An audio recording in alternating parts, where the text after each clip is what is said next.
сияқты көрінеді ғой бізге. Өз қазақ айтады ғой, таудың маңайында жүрсең оның биіктігі байқалмайды деген сияқты.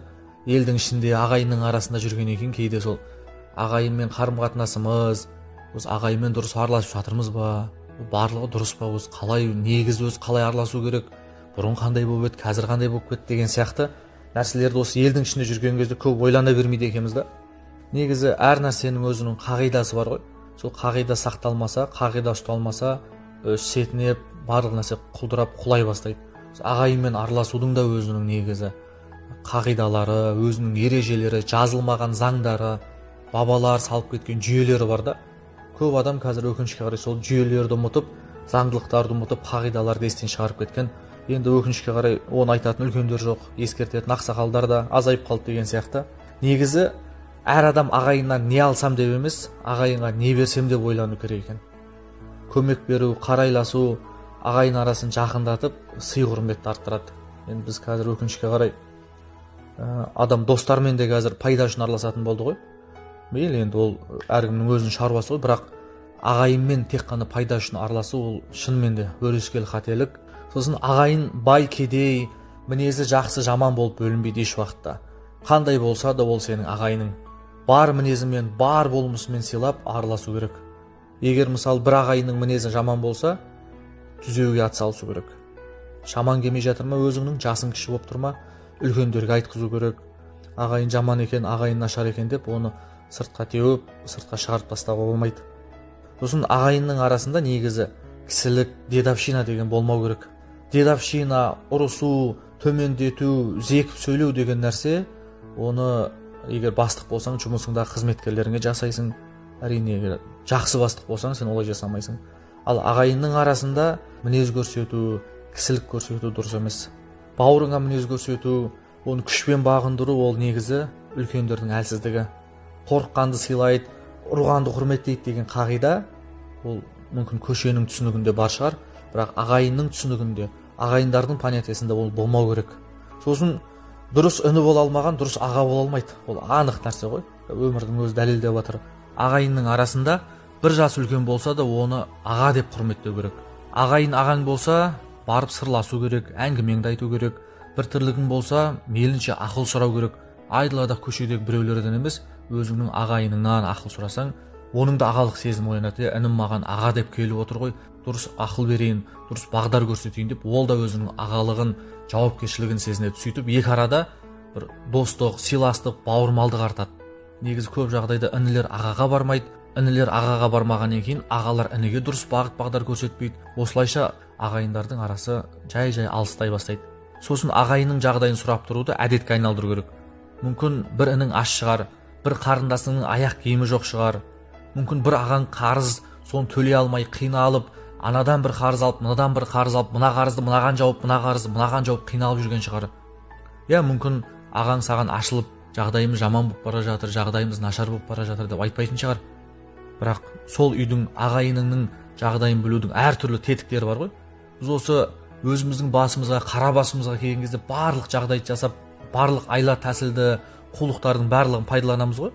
Осы ағайынның жағдайын білу мақсатындағы неше түрлі тәсілдер бар ғой. Соның бірі үйіне барып, ағаң айтпаса жеңгеңнен жай сұрап, жеңгең айтпай жатса ініңді шетке шығарып, інім қалайсыңдар, денсаулық жақсы ма, бәрі дұрыс па деп сұрасаңдар, әрине ол жеңгең айтады, болмаса інің айтады. Шамаң жетіп жатса көмегіңді көрсет, қаржылай көмек бере алмасаң жылы сөзіңді айтып кет. Соның өзі ағайындардың арасын жақындатып, үлкен бауырмашылықты оятады. Әр ағайынның арасында тыныш жүрмейтін адамдар болады. Өсекке жақын жеңгең, сөз ұқпайтын ағаң, бір қанша сыйласаң да сыйлағаныңды білмейтін туысқандар болуы мүмкін, бір ұрса беретін ағаларың болуы мүмкін, бір боқтап сөйлеуді қоймайтын бір ағаң, тәтең, көкең болуы мүмкін. Жаман қылығы мен жамандық үшін ол ағайынмен араласпау, оны бөлектеу, жиын тойға шақырмау ол ағайынкершілік емес. Ол ағайынкершіліктен бұрын адамгершілік емес. Мықты болсаң, ақылды болсаң, көпті көрген болсаң, жаман ағайынды түзеуге әрекет жаса. Егер түзелмесе, жамандығын қоймаса, онда бәрібір араласпай кетуге хақың жоқ. Себебі сен көшедегі бір досыңмен араласпай кететін шығарсың. Басқа дос тауып алуға болатын шығар, бірақ басқа ағайын тауып ала алмайсың. Бар мінезімен, бар болмысымен жақсы көруіміз керек.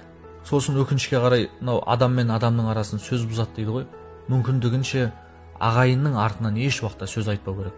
Осыған жіті мән беру керек қазір жігіттер қыздарды қоя берейікші, осы еркектердің өзі сөз тасығыш, сөз айтқыш, біреудің сыртынан жамандағыш, біреуді бір екінші үшінші орынға шығарып тастап өзін жарқыратып көрсеткіш болып кетті ғой. Оның несін жасырамыз?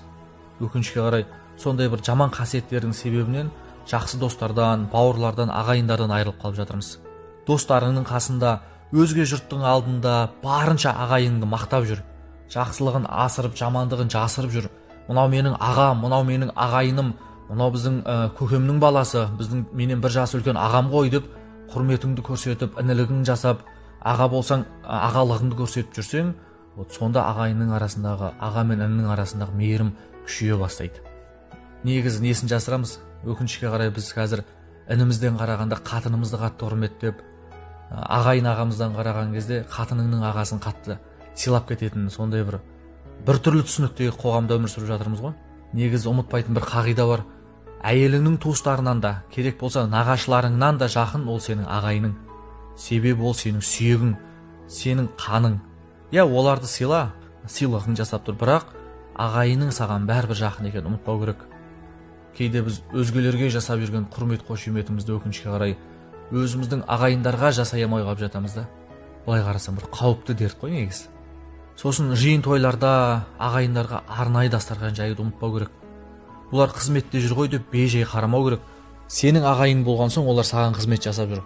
Сол үшін де оларды құрметтеуіміз керек. Нағашылар, қайын жұртындағылар, олар сенің үйіңде бәрібір ағайының сияқты қызмет жасамайды. Олар қонақ. Дұрыс, қонақты құрметтеу керек. Бірақ ағайынды құрметтеу керек десеңіз, одан да маңызды. Себебі ол сенің сүйегің. Сен өз ағайыңды құрметтеп, төрге отырғызып, менің ағайыным, менің ағам деп отырсаң, көршілерің де сенің ағайыңды құрметтейді. Сенің құрметтеп жатқаныңды көріп, олардың да сыйы артады. Ал енді сен ағайыңды қазан ошақтың басына жіберіп қойып, олар ағайын ғой деп, оларға бір назар аудармасаң, қонақтан кейін бір шай беріп шығарып салатын болсаң, онда сенің ағайынға деген құрметің қалай? Қазір Аллаға шүкір, бәріміздің бала шағамыз бар ғой. Ең негізгі нәрсенің бірі тағы да, бауырлар, балаларыңа, ағайындарға хабарласып тұруды әдетке айналдырғызу керек. Өзің жұмыс басты шығарсың, өзіңнің әлі мүмкін санаңа ағайынмен жақын болу деген бір негізгі қағидалар сіңбеген шығар. Мүмкін қолың босанбайтын шығар. Сен мүмкін ауылдағы ағайындағы ініңмен емес, сол көшедегі бір жолдас баламен шай ішкенді жақсы көретін шығарсың. Сен жасап жүрген қателіктерді балаңа жасатпа. Балаңа, ағайынға хабарласып, солардың жағдайын сұрастыруды қадағала, соны тапсыр. Мүмкін болса ағайындардың үйіне апар. Мынау сенің атаң, мынау сенің апаң, мынау көкеңнің баласы, мынау пәленше деген марқұм қайтыс болып кеткен ағамыз болған, соның үйіндегі тұяқ деген сияқты соны түсіндіру керек. Бала соны көріп өсу керек. Сені бір ағайының жақтырмай жүргенін сезіп жүрген шығарсың, байқап жүрген шығарсың. Мүмкін сенің сыртынан сөз айтатын шығар. Бірақ сен соны байқаған күннен бастап араңды үзіп, сонымен араласпай кетпе. Ең маңыздысы сол. Соны білдің ба, байқап қойдың ба? Керісінше сонымен араласуды, соған сыйлық жасауды, соған аға қалайсыз, інім қалайсың деп хабарласып тұруды әдетке айналдыр. Жылы сөз бәрібір жүректегі махаббатты оятады. Сыйлық жүректегі махаббатты оятады. Мүмкіндігінше сыйлық беріп тұр. Солай ғой бауырлар, өзі қысқаша бөлісейін деген ойым, айтайын деген пікірім осы. Негіз ағайынды ойлаған адам ол ауылын ойлайды. Ауылын ойлаған адам қаласын ойлайды. Қаласын ойлаған адам ол елін ойлайтын азамат болады.